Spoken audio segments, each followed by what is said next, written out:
The most striking effect is, as I have seen, very striking effect, that is if you skip your lunch, typical lunch now for students or doctors or nurses, we have our own restaurants, is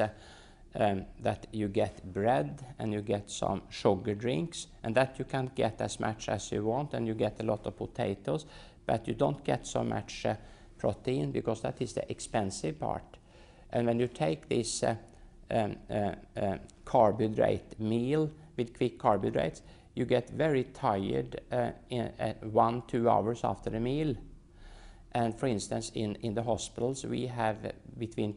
2 o'clock and 3 o'clock, we have our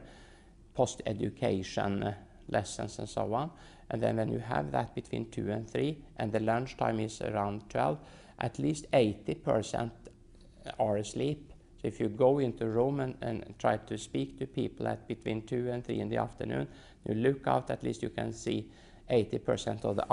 eyelid closed now and then, because they are so tired. And this, that you are so tired, is a sign that you in a way are healthy,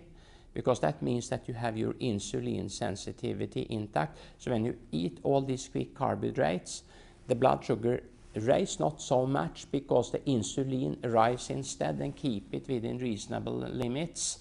And then it rises too much, so when the lesson starts at 2 o'clock, insulin is still high to control this sugar, and then you overshoot, so you get low blood sugar, and then it's very difficult then to keep your intellectual performance.